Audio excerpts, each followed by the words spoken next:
আপনার জীবনে কি এমন কোনো মুসিবত বা চিন্তা ঘুরপাক খাচ্ছে যা থেকে বের হওয়ার কোনো রাস্তা খুঁজে পাচ্ছেন না? পরিবারে অশান্তি, ব্যবসায় ক্ষতি, সন্তানের ভবিষ্যৎ নিয়ে দুশ্চিন্তা, নাকি অজানা কোনো ভয় যা আপনাকে দিনরাত অস্থির করে তুলছে? যদি সত্যি এমন হয় তবে এই ভিডিওটি শেষ পর্যন্ত শুনুন, কারণ আজ আমি আপনাকে এমন এক লাইন দোয়া শেখাবো যা রাসূলুল্লাহ সাল্লাল্লাহু আলাইহি ওয়াসাল্লাম নিজেই বলেছেন। যে বান্দা এটি সঠিক নিয়মে পড়বে, আল্লাহ তাকে মৃত্যু ছাড়া আর কোনো মুসিবত স্পর্শ করতে দেবেন না। বিশ্বাস হচ্ছে না? তাহলে মন দিয়ে শুনুন, কারণ এই দোয়াটি শুধু ঠোঁটের আন্দোলন নয়, এটি আপনার পুরো মানসিকতা বদলে দেওয়ার চাবিকাঠি। হযরত আনাস রাদিয়াল্লাহু তাআলা আনহু থেকে বর্ণিত, নবী করিম সাল্লাল্লাহু আলাইহি সাল্লাম ইরশাদ করেছেন, আল্লাহ তাআলা যখন কোনো বান্দার পরিবার, সন্তান বা মালে দৌলতে বরকত দেন, আর সেই বান্দা যদি এ সময় এই দোয়াটি পড়ে, তবে আল্লাহ ওই বরকতের উপর কোনো মুসিবত আসতে দেন না, শুধু মৃত্যু ছাড়া।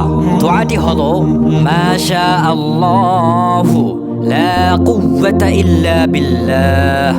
অর্থ, আল্লাহ যা ইচ্ছা করেন তাই হয়, আর আল্লাহ ছাড়া কোনো শক্তি নেই। লক্ষ্য করুন, এখানে আল্লাহ কোনো জাদুকরি ফর্মুলা দেননি, তিনি দিয়েছেন তাওহীদের ঘোষণা, একটি বাক্য যা মুসিবতের দরজা বন্ধ করে দেয়, শুধু তখনই যখন তা হৃদয় থেকে বের হয়। আমরা প্রায়ই ভুল বুঝি যে দোয়া মানে হলো আল্লাহর কাছে সমস্যা তুলে ধরা আর সমাধান চাওয়া, কিন্তু ইসলামী মাইন্ডসেট বলে দোয়া হলো আল্লাহর সঙ্গে সম্পর্কের সেতু, নিয়ন্ত্রণের হস্তান্তর। যখন আপনি মাশা আল্লাহু বলেন, আপনি স্বীকার করছেন যে সব কিছুর মালিক আল্লাহ।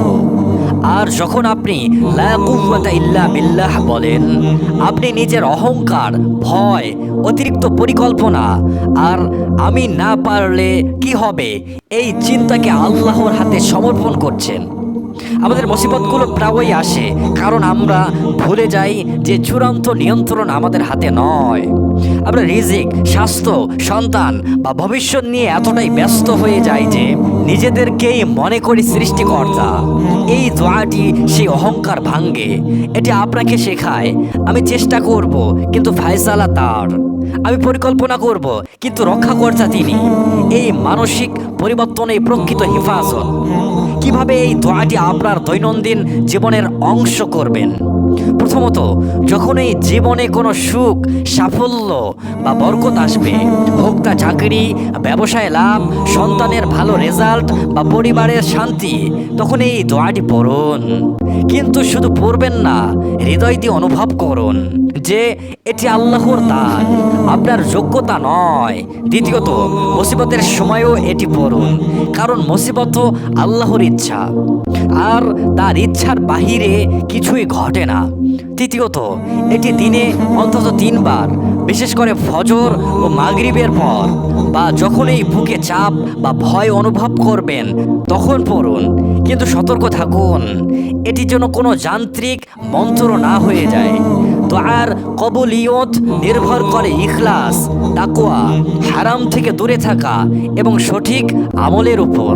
দোয়া পড়ুন কিন্তু রাস্তায় নামুন, পরিকল্পনা করুন, ধৈর্য ধরুন আর আল্লাহর উপর ভরসা রাখুন।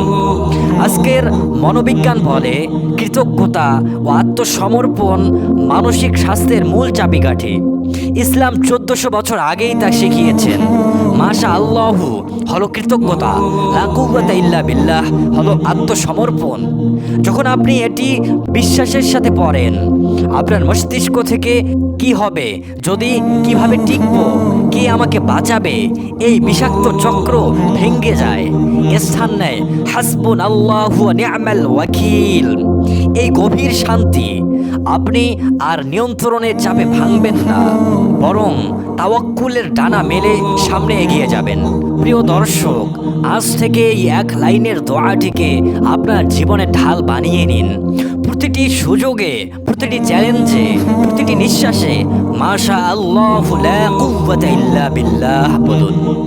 আল্লাহ তাআলা আমাদের সবাইকে এই দোয়ার বরকত নসিব করুন। আমাদের পরিবারকে, সন্তানদের, রিজিককে, স্বাস্থ্যকে মুসিবত থেকে হেফাজত করুন এবং আমাদের হৃদয়ে তাওহীদের আলো জ্বালিয়ে দিন। ভিডিওটি যদি আপনার অন্তরে লাগে তবে শেয়ার করুন। হয়তো আপনার শেয়ার করা এই কয়েকটি শব্দই কারো জীবনের মুসিবতের শেষ শুরু করে দেবে। আল্লাহ আমাদের সবাইকে হেফাজত করুন, হেদায়েত দান করুন আর দুনিয়া আখিরাতের সাফল্য নসিব করুন। আসসালামু আলাইকুম ওয়া রাহমাতুল্লাহ।